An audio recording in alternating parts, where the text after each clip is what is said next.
you think was the most crucial part of that surge that got going to start the second half? Yeah, I think it was just, we came in at halftime, and we knew we were doing a lot of good things defensively. Obviously, we only held them to 30 points. I had a couple mistakes here and there.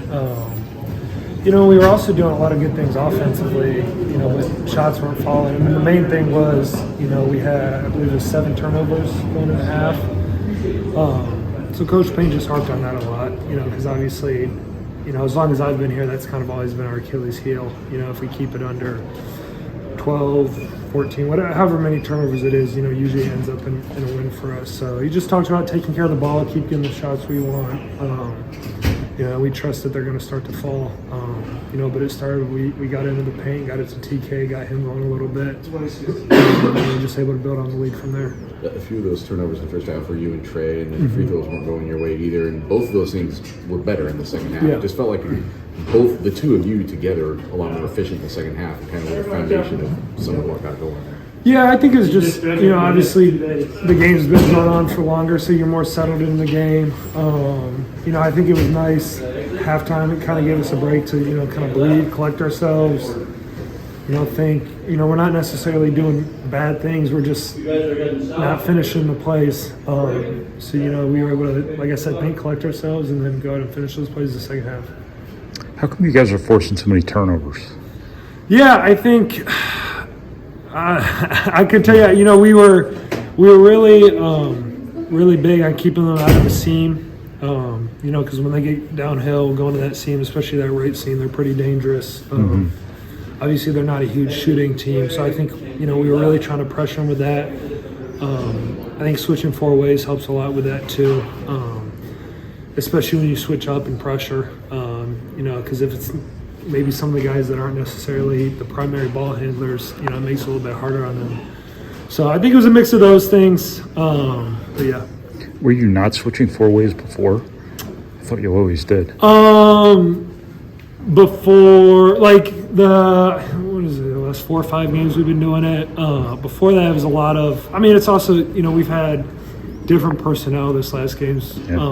Earlier, we were facing a lot of bigger fours that didn't necessarily shoot as much, so we were either, in a hedge or in a drop with them. But pretty much since Big Ten play, I'd say, we were switching 4 ways.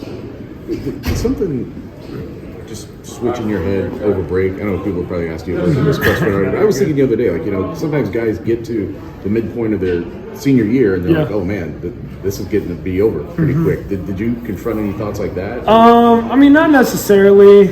I think it was just a mix of, realizing that, there was kind of a hole that needed to be filled, and then Coach was challenging me, especially Coach Lusk. He's been on me a lot, telling me, even after good games, that's a good game, but, we need more from you. We need more from you. So he's been pushing me a lot and, has been a big part in holding me accountable and helping me be better. It wasn't a secret that a lot of these lineup switches and changes, experimentations, been about trying to find that second person next to Trey.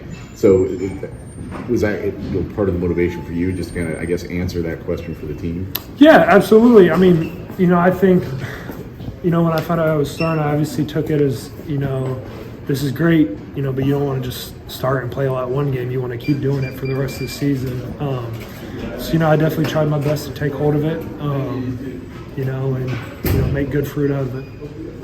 To go back to the turnovers question, Braden has been helping cause a lot of those. It seemed like just during this streak, you turn things up a notch defensively. How much does that resonate through the rest of the team? Yeah, he's the head of the snake for us, both offensively and defensively. We kind of go as he goes, and so when he's running well on offense, we're right there with him, and same defensively. But he creates such a spark for us defensively, just because he's so, he's kind of shifty on defense.